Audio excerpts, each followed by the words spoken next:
안녕하세요. 창세기 특강입니다. 오늘은 아브라함의 접대와 롯의 접대에 대해서 살펴보겠습니다. 교재 92에서 96쪽 사이에 나타나 있습니다. 아브라함의 접대와 롯의 접대를 한번 비교해 볼까요? 창세기 18장 3절에서 4절에 보면 이르시되 내 주여 내가 주께 은혜를 입어 싸우면 원하건대 종을 떠나 지나가지 마시옵고 물을 조금 가져오게 하사 당신들의 발을 씻으시고 나무 아래서 씻소서. 이렇게 이제 아브라함이 말하고 있습니다. 그 다음에 롯의 접대는 뭐라고 나타나냐면 이르되 내 주여 돌이켜 종의 집으로 들어와 발을 씻고 주무시고 일찍 일어나 갈 길을 가소서. 그들이 이르되 아니라 우리가 거리에서 밤을 새우리라. 이렇게 이제 말하고 있습니다. 교재 22쪽에 보면 하나님께서 보낸 세 사람을 이 아브라함이 극진히 이제 이 접대하는 걸 볼 수 있습니다. 아브라함은 그들에게 지나가지 말고 나무 아래서 푹 쉬기를 원하고 있습니다. 그리고 난 뒤에 아브라함은 급히 장막으로 가서 아내 사라에게 이 세 사람을 위해서 속히 고운 가루 세서를 가져다가 이제 반죽하여서 떡을 만들라고 하면서 가축 있는 곳으로 달려가서 기름지고 좋은 송아지를 잡아 하인에게 줍니다. 고운 가루가 여러분 주목하십시오. 고운을 의미하는 이 소레트는요. 소레트는 곱게 박은 가루를 가리킵니다.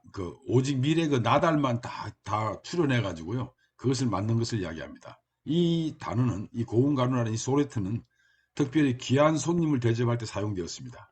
그리고 값이 비싼 사치품으로 간주되기도 했습니다. 에스겔서와 요한 계시록을 참고하시면 되겠습니다.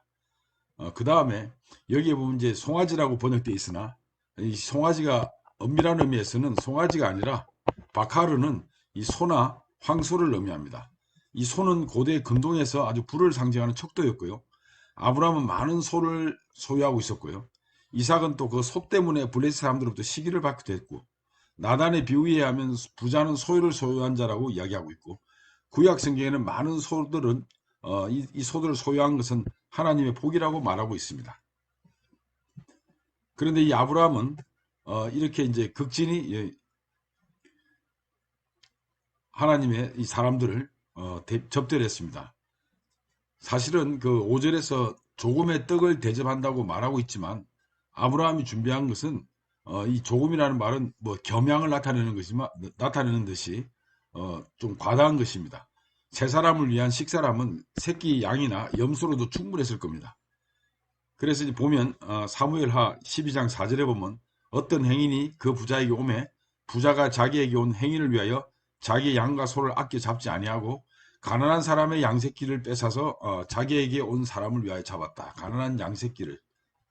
그 다음에 누가복음 15장 10절에 보면 탕자의 비유에서도 당신의 동생이 돌아왔음에 당신의 아버지가 건강한 그를 맞이해 드리게 됨으로 인하여 살찐 송아지를 잡았다. 이렇게 해서 보통 이제 이 세 사람을 접대하기에는 음식으로서는 조금이라는 표현이 있지만 사실은 이 바카르라는 말은 아주 황소나 소를 가리키기 때문에 이 의미에서 아브라함의 접대가 얼마나 풍부했고 아주 최선을 다했는지를 알 수가 있습니다. 특별히 이 바카르라는 말은 바카르는 보통 이 황소나 소는 왕이나 제사장이 범죄했을 때 이렇게 번제물로 바치죠. 그리고 가장 이제 그 불쌍한 약자나 아주 서민들 못 사는 사람들한테는 비둘기 정도로 이렇게 번제를 바치는데요. 이 황소나 소는 그만큼 이제 그 귀하고 아주 의미가 심장합니다. 그래서 아브라함에게 이제 그 접대를 받은 세 사람이 이제 아브라함에 대해서 축복을 합니다. 그래서 뭐라고 이야기하냐면 아브라함에게 너는 강대한 나라가 되고 천하 만민은 너로 말미암아 이제 복을 받게 될 것이다. 이렇게 이야기하고 있습니다. 이 비교해 보면 창세기 12장 2절에는 너는 내가 너로 큰 민족을 이루고 네게 복을 주어 너 이름을 창대케 하니 너는 복이 될 거라 했는데 여기는 더 확장돼서 강대한 나라가 되고 천하 만민은 아브라함을 통해서 복을 받게 되는 이런 그 축복을 듣게 됩니다.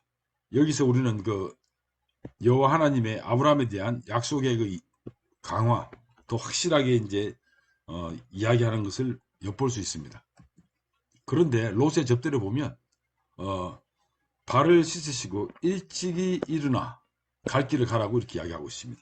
그러니까 이 천사가 뭐라고 그러냐면 아니다, 우리가 거리에서 자겠다, 이렇게 이제 말까지 합니다.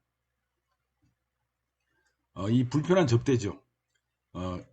이거는 불편한 접대라는 말은 뭐 좀 적절한지 모르겠지만 롯이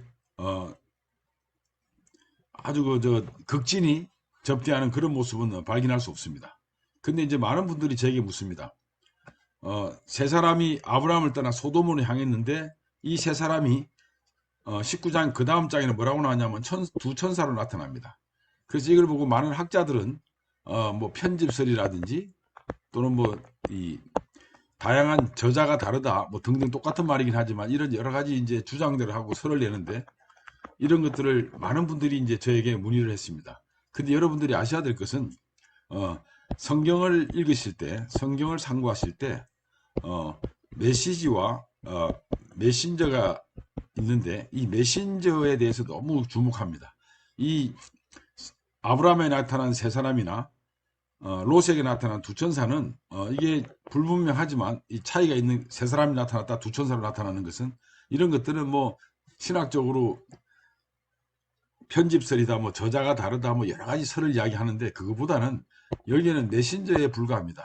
이 문제는 주목해야 될 건 이럴 경우에 메시지에 주목을 해서 도대체 하나님이 아브라함에게 어떤 그 복을 내리시고 어떻게 역할을 하셨고 롯에게는 어떻게 역할을 했냐는 거기에 주목을 하셔야 되는데 이 메신저에 중요시하는 것들은 성경을 읽는 방법이 아닙니다. 그래서 앞으로 여러분들도 이런 그 차이가 난다고 해서 성경에 무엇이 문제가 있지 않나 이렇게 생각할 필요가 없고요.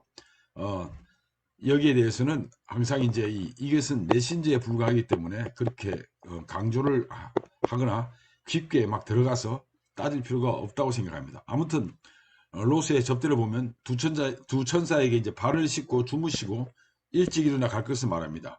그 두 천사는 불편해서인지 거리에서 밤을 새우겠다 하니까 롯이 간증해 그제서야 이제 마지 못해서 롯의 집에 모읍니다. 롯은 두 천사를 위해 식탁을 베푸고 무교병을 굽고 먹습니다. 여기에는 뭐 박하르라든지 이런 이 황소라든지 아주 고운 그 가루를, 밀가루를 이런 말도 안 나오고 그냥 누구나 먹는 이 무교병을 단순히 이제 굽고 그들에게 먹였다 이런 말로 하고 있습니다. 이건 이제 차이가 있죠. 아브라함과 롯의 하나님들 또 천사들에 대한 접대가 차이가 있는데 롯은 아브라함은 극진히 접대했으나 롯은 마지못해 접대하는 모습을 볼 수 있습니다. 우리가 같은 일이라도 그 사람들의 마음을 그 행동이나 또는 분위기를 보면 알 수 있듯이 이미 이제 아브라함의 복을 받는 그 이유와 또 롯이 이제 받는 그런 그 입장을 엿볼 수 있습니다. 그런데 이제 주목해야 될 것은 롯이 좀 문제가 있는 게 롯의 사위들의 신앙을 엿볼 수 있습니다. 롯이 나가서 그 딸들과 결혼할 사위들에게 이르되 이성을 떠나라, 하나님께서 멸할 거니까 빨리 떠나라고 이야기합니다. 그러니까 그 사위들이 농담을 여겼다는 거예요. 평소에 롯이 얼마나 그 사위들한테 하나님의 신앙에 대해서 존경을 못 받았는지에 대해서 알 수가 있습니다.